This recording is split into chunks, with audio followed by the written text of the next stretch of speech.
The mystery of the 24 elders in Revelation, unveiling hidden truths. Who are the 24 elders of Revelation? Mystery revealed in the Bible. Around the eternal throne, there are 24 majestic thrones. Seated upon them are magnificent figures, bowing in worship as they cast their golden crowns before the one who lives forever. But who are these mysterious elders mentioned in Revelation? Why exactly 24? And why is this question so crucial to understanding the divine plan? Get ready for a fascinating journey through the scriptures, where every detail about these celestial beings unveils a transformative truth about our destiny. The book of Revelation takes us to a breathtaking scene, the heavenly throne room. John, the beloved apostle, was granted the extraordinary privilege of witnessing the indescribable, the very throne room of God. Amid lightning, thunder, and resounding voices, he saw 24 thrones occupied by elders dressed in white robes and crowned with gold. This vision, recorded in Revelation 4, reflects divine order, hierarchy, and purpose. The term elder here does not merely signify advanced age, but symbolizes authority, wisdom, and honor within the celestial government. Every detail is significant. The white robes symbolize purity and holiness. The golden crowns signify delegated authority, and their seated position represents their role in divine governance. Far from being passive, these elders are active participants in the heavenly administration. Their actions deepen the mystery of their role. They bow in worship, casting their crowns before the throne, a profound act of humility and complete submission to God's supreme authority. This gesture combines reverence and intimacy, expressing both respect and closeness to the Creator. The scene includes other impressive elements: living creatures, blazing lamps of fire, and a crystal sea as clear as glass, all contributing to an atmosphere of awe-inspiring holiness. It is within this sacred context that the 24 elders fulfill their unique role in the heavenly court. References to heavenly administration are not exclusive to Revelation. Throughout the scriptures, we find glimpses of divine councils, angelic beings, and hierarchical structures, illustrating that God's governance follows an intentional and orderly design. The number 24 is no coincidence. In biblical tradition, numbers often carry profound symbolic meanings, and 24 is no exception. This number connects directly to the priestly divisions established in the Old Testament. During King David's reign, temple service was organized into 24 divisions to ensure continuous and orderly worship.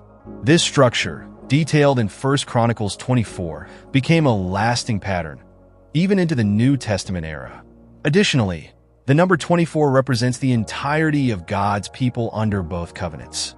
In the Old Testament, the 12 tribes of Israel symbolize God's chosen people, while in the New Testament, the 12 apostles represented the foundation of the new covenant.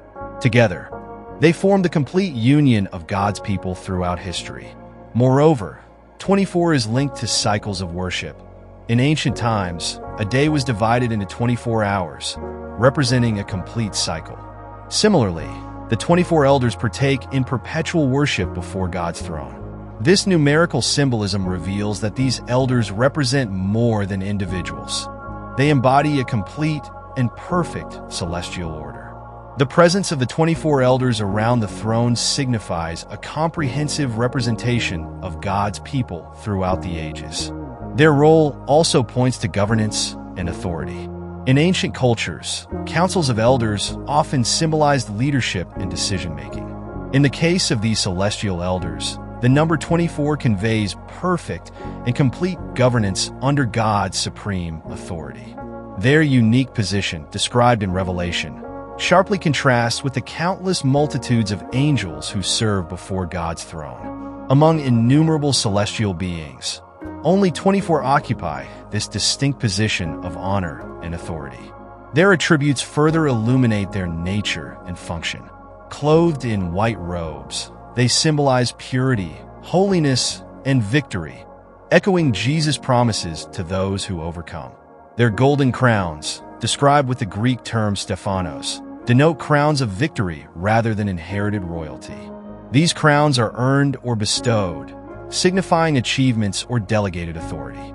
Most striking is their seated position on thrones, which in biblical culture represents shared authority and participation in governance.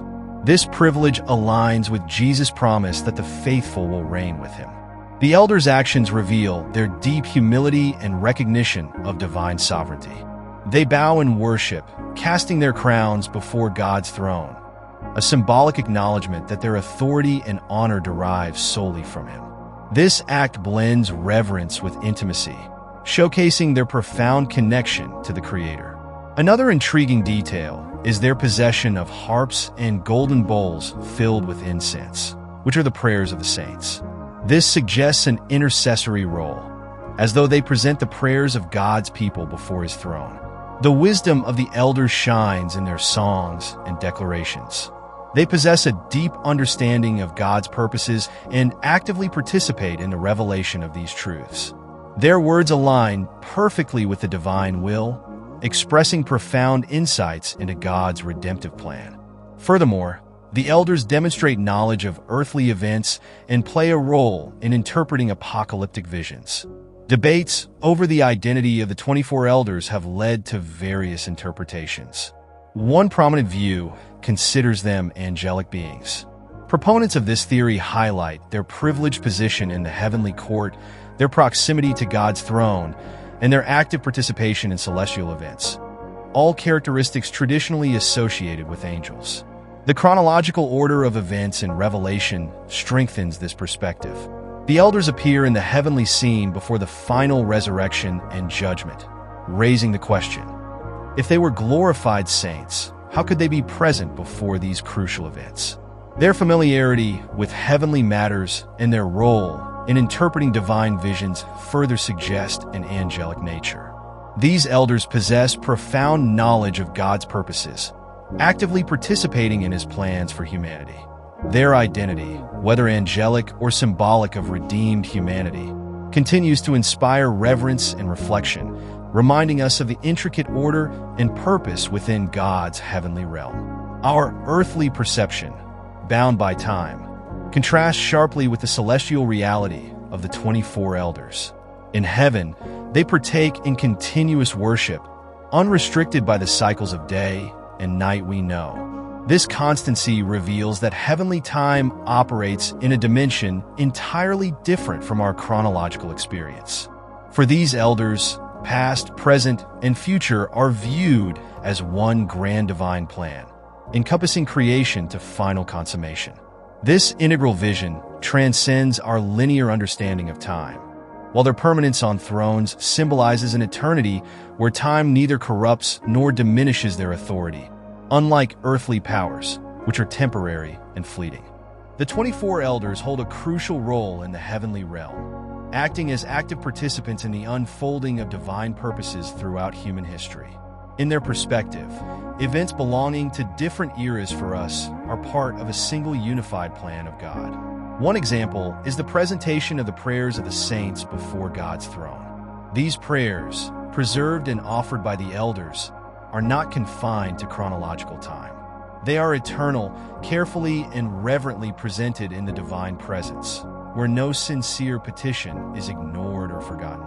The golden bowls filled with incense, held by the elders, are not mere ornaments, but represent the prayers of all saints throughout history.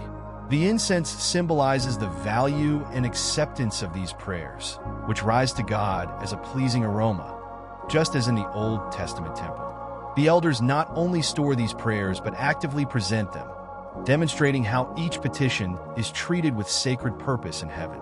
Their proximity to the divine throne reinforces the idea that the prayers of the saints have direct access to God's presence, without barriers or intermediaries, highlighting the importance of communication with the Creator. This intercessory ministry of the elders reflects the intimate connection between the heavenly and earthly realms. Our prayers do not vanish into the void. Instead, they are received and preserved in the holiest place in the universe. This special function teaches us how valued prayer is in God's kingdom. The fact that even exalted celestial beings are occupied with presenting our prayers should inspire us to persevere in prayer, knowing that every request, praise, or intercession is carefully kept and presented at the right moment. Furthermore, the existence of the 24 elders offers profound insights into our destiny and spiritual calling. They show that there is purpose and order in the heavenly realm, where our worship and service on earth are not isolated acts, but part of a greater and eternal reality. If the elders represent the glorified church, they are a glimpse of the glorious destiny awaiting the faithful. If they are angels, their function demonstrates the perfect harmony between different orders of creatures in service to God. Their unceasing worship emphasizes the centrality of praise in heavenly existence, challenging us to see worship not as occasional, but as an essential expression of who we are. Their role as intercessors should encourage our prayer life, while their perfect submission teaches us humility. Even occupying positions of honor, the elders recognize that everything belongs to God.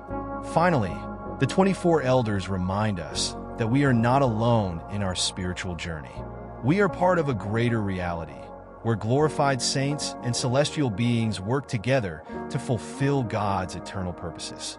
This vision invites us to live with faith, worship, and a sense of connection to the heavenly realm, knowing we are part of a divine plan far greater than we can imagine.